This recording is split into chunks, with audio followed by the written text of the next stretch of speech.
안녕하세요. 바른 역사를 가르치는 강재민입니다. 오늘도 재미있는 고려시대 역사 이야기 계속해서 들려드리도록 하겠습니다. 먼저 지난 내용을 한번 정리해 보도록 하겠습니다. 공민왕은 1365년에 듣보잡의 갑툭튀의 무명의 승려 신돈을 전격적으로 발탁해서 왕의 사부로 삼고 소위 위임 정치를 시작하게 됩니다. 그러면 이 시점에서 왜 공민왕이 신돈을 앞세워서 위임 정치를 했을까? 그 시대적 상황을 알아본다면 공민왕은 반원자적의 운동을 성공시킨 다음 건문 세력들에 대한 개혁을 계속해서 추진했었고 그 과정에서 암살 위협을 누구보다 많이 받게 됩니다. 결국 생명의 위협을 느꼈던 공민왕이 자신은 살짝 뒤로 빠지고 자신의 정치적 아바타를 내세워서 정치를 대행하게 했던 것이죠. 또 하나는 뭐냐면 공민왕 초기에 공민왕을 도와줬던 측근 그룹들이 이때가 되면 대부분 소멸합니다. 따라서 공민왕은 자신의 개혁을 도와줄 수 있는 새로운 측근들이 필요했고 그게 바로 신돈이었다. 이렇게 우리가 볼 수도 있겠습니다. 또 하나는 뭐냐면 이 1365년이 공민왕 인생에서 가장 중요한 해입니다. 왜냐하면 이 1365년에 공민왕의 영원한 연인이자 또 동반자였던 그 유명한 노국대장 공주가 난상 끝에 돌아갔습니다. 공민왕은 굉장히 큰 슬픔과 비탄에 빠졌었고 굉장히 힘들어하던 시기죠. 이때 개혁의 꿈을 계속 이어나가기 위해서는 위임 정치가 필요했고 그 사람이 바로 신돈이었다. 이러한 우리가 생각을 할 수 있겠습니다. 그럼 왜 하필 신돈이었을까? 신돈은 바로 듣보잡이기 때문에 갑툭튀기 때문에 가능했던 겁니다. 기득권층과 어떠한 이해관계도 없는 연고도 없는 정말 참신한 인물 바로 신돈이야말로 개혁의 최적임자였던 겁니다. 그래서 신돈을 앞세워서 위임 정치를 하면서 많은 개혁들을 하게 되는데 그 중에서도 가장 중요한 개혁 제가 말씀드렸지 않습니까? 바로 전민, 변정, 도감 사업입니다. 고문세족들이 불법적으로 차지하고 있던 토지와 노비를 조사해서 원주인에게 돌려주거나 해방시켰다는 굉장히 중요한 개혁이죠. 이 개혁이 성공하게 되면서 고려말 사회가 안고 있는 구조적인 문제, 토지 문제가 상당 부분 해결이 되었고 물론 미진했던 부분들은 고려말 신진 사대부들에 의해서 과전법으로 좀 보완이 되고 그러면서 조선 건국의 중요한 밑거름이 되었기 때문에 이 전민 변종 도감 사업은 공민왕의 개혁 중에서도 가장 중요한 개혁 중에 하나로 평가받고 있다. 그러면서 신돈의 인기가 엄청 올라가게 되는 것이죠. 백성들한테는 이 신돈의 존재가 바로 구세주 정말 성인으로 비춰지게 됩니다.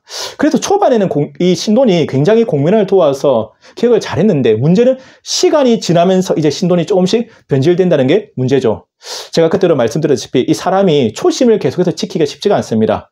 권력에 중독되면 영혼의 경련이 일어나게 되고 결국 사적인 권력을 추구하게 되고 신돈도 자기 세력을 키우게 되고 그러면서 소위 측근 정치를 하게 됩니다. 이 신돈이 측근 정치를 하게 되면서 고려의 국정 시스템이 파괴가 되고 그러면서 수많은 폐단들이 생겨나게 되는 것이죠. 아무튼 공민왕은 이 위임 정치를 하는 동안 신돈한테 모든 권력을 다 몰아주거든요. 정말 공민왕의 버금가는 권력을 가지게 되니까 이 신돈을 공격하는 참소라든지 암살 위협도 수없이 일어나게 됩니다. 그때마다 신돈은 그 암살의 배후들, 공격의 배후를 끝까지 쫓아서 잔인하게 다 죽여버리거든요. 그래서 이 신돈에 대한 기록을 보면 좀 부정적인 기록들이 굉장히 많습니다. 예를 들어서 이 신돈이 물론 승려였다가 이제 환속했지 않습니까? 환속했는데도 불구하고 평상시에는 술과 고기, 여자를 즐기다가 이제 공민왕이 행차하게 되면 다 치워버리고 채식만 했다고 합니다.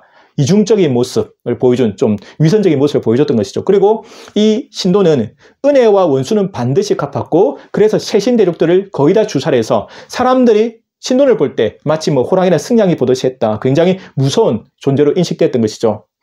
그 당시 이제 고려말 대학자 중에 이재현이라는 사람이 있었습니다. 이재현. 굉장히 유명한 대학자인데 이 이재현도 신돈하고 맞서게 되거든요. 이 신돈이 이제 이재현을 밀어내려고 했던 겁니다. 그래서 이제 이재현도 신돈한테 맞서게 되는데 그때 뭐라고 신돈을 이재현이 공격하냐면 이렇게 공격합니다.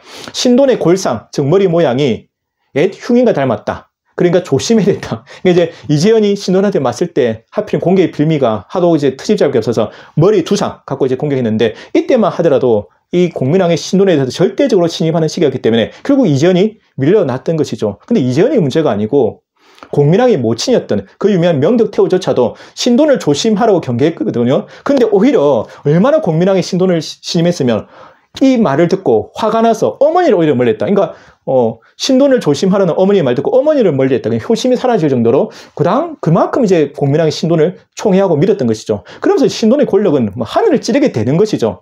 그래서 그 당시 이 신돈의 위세가 얼마나 대단하냐면 원나라에서 이제 고려의 사신이 왔는데 원나라 사신이 이렇게 얘기합니다. 고려에 권왕이 있다고 하는데 권왕은 지금 신돈을 가리키는 임시왕이라는 뜻이거든요. 지금 권왕이 어디 있는가? 이 정도로 신돈이 대단했었고 또 명나라에서 공민왕을 책봉할 때 이 신돈도 책봉하는데 뭐라고 하냐면 상국, 신돈. 상국은 으뜸 가는 재상. 최고의 재상이라는 뜻이죠. 그 정도로 신돈의 위세가 지금 명나라나 원나라까지 소문날 정도로 대단했었다. 근데 이게 별로 여러분 좋은 신호는 아닙니다. 왜냐하면 2인자가 1인자를 위협하게 되면, 여러분 현대사도 그렇습니다. 2인자의 권력이 1인자를 위협하게 되면 결국 화가 미칩니다. 왜냐하면 최고 권력자는 항상 2인자가 자신의 권력을 위협하는 걸 용서하지 않거든요. 세력을 키운 것을. 지금 신돈의 위세가 이 정도로 대단해졌다. 이 공민왕은 경계할 수밖에 없는 상황이 된 것이죠. 그런 상황 속에서 결국 두 가지 사건이 터지게 됩니다.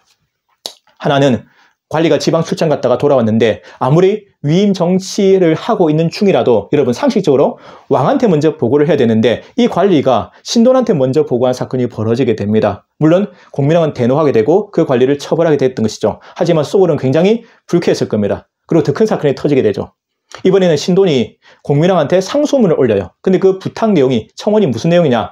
저를 5도 도사신관으로 임명해달라는 내용입니다. 이 고려의 지방행정제도가 5도거든요. 전국을 5도로 나누고 있는데 그 5도의 도사신관으로 임명해달라는 말은 그 5도 도사신관이라는 지위를 통해서 자기가 지방 권력까지 장악하겠다는 뜻입니다. 이미 신돈이 고려의 중앙 권력을 모두 차지하고 있는 상황에서 지방 권력까지 탐내게 되니까 공민왕이 굉장히 화가 났겠죠. 그래서 그 당시 이 상소문을 받고 공민왕의 반응이 뭐냐면 그 상소문을 불태워버립니다.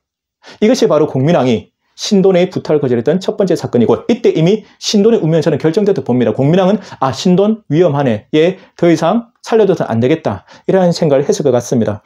결국 1371년 신돈 영모 사건이 터지게 됩니다. 신돈 일파들이 영모 사건을 전부 다 잡혀가서 죽게 되는데, 이때 신돈도 잡혀갔는데 특이한 게 뭐냐면 신돈에 대해서는 어떠한 수사나 조사도 듣고 해명할 기회도 주지 않습니다. 그러면서 급하게 수원으로 유배 보냈다가 이틀 뒤에 바로 전격적으로 처형시켜버렸는데, 신돈이 어떻게 죽임을 맞냐면 능지처참입니다. 사지를 찢어서 가장 잔인한 법으로 죽이게 되고, 그 시체는 조리돌림, 사람들한테 구경시켰다고 합니다. 굉장히 비참한 최후를 맞게 됩니다. 불쌍하죠. 신돈이 이러한 불행한 자신이 앞날을 예견했는지 모르겠지만 처음에 공민왕이 자신을 왕의 사부로 스카우트할 때 이런 맹세를 하거든요. 절대 남의 참소를 믿으셔도 안 됩니다. 그리고 절대 저를 버리시면 안 됩니다. 배신하지 말자. 그것을 누구한테 맹세하자? 하늘과 부처님 앞에서 맹세하자면서 각서까지 썼어요. 근데 그 각서는 아무 소용이 없죠. 왜냐하면 여러분, 정말 정치와 권력의 속성은 비정합니다. 권력은 부자 간에도 나눌 수 없죠. 그런 각서, 약속 따위는 아무 소용이 없습니다. 그럼 여기서 우리가 두 가지 의문이 들 겁니다. 하나는 뭐냐면 과연 신돈이 영모를 꾀했을까? 저는 결코 아니라고 봅니다. 왜냐하면 신돈의 모든 권력은 공민왕한테서 나오고 있는데 신돈이 공민왕을 공격할 이유가 없고 또 그런 정황도 발견되지 않습니다. 그리고 만약 진짜 신돈이 영모 사건의 배우였다면 철저하게 신돈을 치조해서 고문하든 뭘 해서 배우를 밝혀야 되지 않습니까? 그런데도 불구하고 신돈에 대해서는 어떠한 조사도 하지 않고 오히려 해명할 기회도 주지 않고 빨리 이 사건을 덮었다. 그러니까 이 영모 사건의 주범이었던 신돈을 제대로 치조하지 않고 수사하지 않고 급하게 덮었다는 것 자체가 이 사건은 꾸며낸 사건이었던 걸 암시하는 거죠. 결국 공민왕이 신돈을 제거하기 위해서 기획했던 정치 공작 수사라고 볼 수 있겠죠. 우리가 역사를 공부하다 보면 왕들이 자신이 정적을 제거할 때 제일 많이 들고 놓은 것이 영모 사건을 꾸며내서 연루해서 죽이는 거지 않습니까? 그러니까 신돈은 결국 억울한 희생자였던 겁니다. 그럼 또 한 가지 의문점이 뭐냐면 왜 이 시점에서 공민왕이 신돈을 제거했을 겁니다. 왜 제거했을까? 저는 세 가지 정도 이유가 있다고 봅니다. 하나는 여러분도 다 짐작했겠지만 신돈을 제거할 수밖에 없습니다. 신돈이 너무 컸어. 이제 신돈의 위세가 너무 커졌기 때문에 얘를 제거할 수밖에, 왕권의 이제 위협 부담이 되겠죠. 그래서 제거해야 된다. 이게 가장 큰 이유였을 겁니다.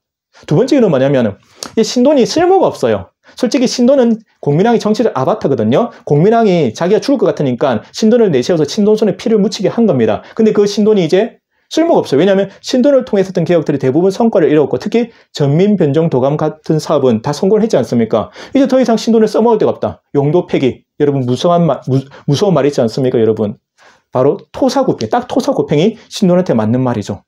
또 하나는 뭐냐면 이 당시 명나라가 공민왕을 정식으로 고려국왕으로 책봉합니다.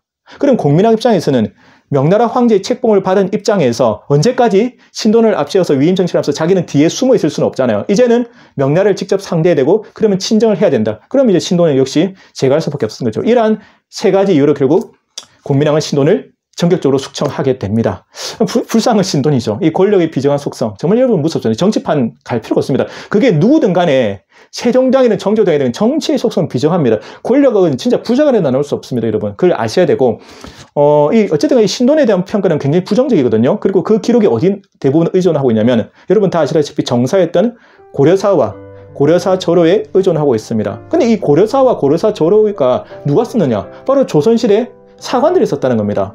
그럼 조선의 건국 세력은 조선의 건국을 정당성을 주장하기 위해서 고려 말의 역사를 굉장히 부정적으로 쓸 수밖에 없죠. 특히 고려사나 고려사 절화 중에서도 이 공민왕, 신돈에 대한 기록이 매우 부정적으로 적혔기 때문에 우리가 조심스럽게 접근할 필요죠. 왜냐하면 자신들이 조선 건국의 정당성을 주장하기 위해서는 어쨌든가 공민왕과 신돈, 특히 신돈을 집중적으로 까야 되거든요. 그러다 보니까 이 공민왕과 신돈의 기록을 접할 때 우리가 조심해야 될 게 뭐냐면 액면 그대로 밀어서는 안 되겠다. 걸러서 봐야겠다. 여기서 연구자들의 고민인 겁니다. 분명히 우리가 고려 말의 역사를 연구하려면 고려사나 고려사 절호가 필수적인 이 참고 문헌인데 문제는 많은 왜곡들이 들어가 있기 때문에 어디까지 밀어야 될까? 안 밀을 수도 없고 어느 부분만 밀어야 되는지 굉장히 힘든 상황에 놓인다. 그래서 우리가 이 공민왕과 신돈의 기록에 대해서는 굉장히 좀 해석하기 좀 힘든 상황이 있습니다. 아무튼 조선시대 사관들은 이 신돈을 뭐라고 평가하느냐? 나라를 말하면 요소로 보겠죠. 걔네들이 볼 때는. 근데 그것은 조선시대 사관들의 입장이고 저는 이 견해에 동의할 수는 없다. 왜냐하면 신돈이 초기했던 개혁들은 상당한 성과를 거뒀거든요. 우리가 아까 살펴봤다시피 이 전민변정도감 사업은 실제로 성공한 개혁이었고 그 전민변정도감 개혁이 성공하게 되면서 고려 말의 구조적인 토지 문제가 상당 부분 해결되면서 물론 마지막에 신흥 사대부들에 의해서 그 과정법에서 보완이 됐지만 결국 조선 건국의 밑거름이 되었다. 이러한 부분 우리가 높이 평가할 수밖에 없다는 겁니다. 다만 한계도 있었죠. 신돈의 한계가 뭐냐면 과연 신돈의 개혁이 백성들을 위한 순수한 개혁이었냐? 그 말에는 우리가 의문표가 따라갈 수밖에 없죠. 왜냐하면 그 당시 백성들이 가장 힘들었던 사업이 바로 노국 대장공주 영전 조선 사업입니다. 이 공민왕이 그렇도록 사랑했던 노국 대장공주가 돌아가시니까 그분을 추모하기 위해서 노국 대장공주 영전을 모시는 사업을 했는데 엄청난 큰 사업이다 보니까 이 공사하다가 백성들이 막 죽고 난리가 납니다. 그래서 만약에 신돈이 정말 백성을 위한 정치를 했다면 백성들이 가장 힘들었던 이 노국 대장공주 영전 조성 사업부터 중지시켜야 되는데 이거는 중지시키지 않았어요. 이 말은 뭐냐면 결국 신돈이 지향했던 정치 자체가 정말 백성들을 위한 정치라기보다는 공민왕의 정치적 아바타로서 공민왕이 하고 싶었던 정치를 대행했던 그 역할에 그치지 않았는 거라고 우리가 볼 수 있던. 이 점은 분명히 한계라는 것이죠. 또 하나의 더 큰 한계는 뭐냐면 결국에는 신돈이 권력에 중독되면서 초심을 잃어버리고 그렇지 않습니까? 사적인 권력을 추구하게 되고 측근 정치를 하게 되면서 결국 고려의 국정 시스템이 무너지게 되고 많은 폐단이 생겼다. 이 점은 우리가 분명히 지적하고 넘어가야 된다. 그렇게 본다면 우리가 이 신돈이라는 인물은 한마디로 평가하기 굉장히 힘든 인물이다. 나라를 말하면 요승으로 볼 수도 없고 그렇다고 해서 이 신돈을 미화시켜서 무조건 시대를 앞선 개혁성으로 볼 수도 없다. 왜냐하면 이 사람은 빛과 그늘이 동시에 존재하고 있어요. 그러니까 공과가 너무나도 확실하기 때문에 그래서 베일에선 인물, 극과 극의 평가를 받는 인물이다. 아무튼 우리는 이 신돈의 공과를 같이 좀 균형감 있게 볼 필요 있다는 말씀을 드리고 싶습니다. 굉장히 평가하기 힘들지만 저는 그렇게 봅니다. 공과가 다 있는 인물이 신돈이다. 이런 제가 자주 들려드리는 명언이 있지 않습니까? 현실에서의 승자와 패자가 역사에서의 승자와 패자로 이어지는 것은 아니다. 현실에서는 패배했지만 역사에서는 승자가 되는 경우가 있는데 바로 신돈이 그렇다. 신돈은 현실에서는 패배했죠. 자신이 그렇게 밀었던 공민왕에 의해서 버림을 받고 토사구팽당하고 능지처참당하고 비참한 치욕을 맞았지만 신돈이 뿌렸던 개혁의 씨앗들이 결국 조선 건국의 밑거름이 되었다고 본다면 결국에는 신돈의 현실에서의 패배가 역사에서의 패배로 이어진 것은 아니다. 역사에서는 신돈이 승자가 되었다. 저는 이렇게 평가할 수 있겠다고 말씀을 드리겠습니다. 아무튼 공민왕 입장에서는 자기가 가장 믿고 의지했던 사람들 다 잃었어요. 자기가 가장 사랑했던 영원한 연인의 동반자 노국 대장공주도 이미 돌아가셨고 또 자신의 정치적 아바타였던 신돈은 자기 손으로 죽였습니다. 이제 공민왕이 혼자서 친정을 하면서 개혁을 마무리해야 되는 상황에 왔습니다. 이 공민왕의 뒷이야기 어떻게 될지 여러분도 기대해 주십시오. 그렇다 참 재밌습니다, 여러분. 어쨌든가 오늘 강의는 여기서 마치도록 하고 항상 건강하시고 행복하십시오. 여러분 지금까지 한국사 전문 강사 강재민이었습니다. 여러분 감사합니다.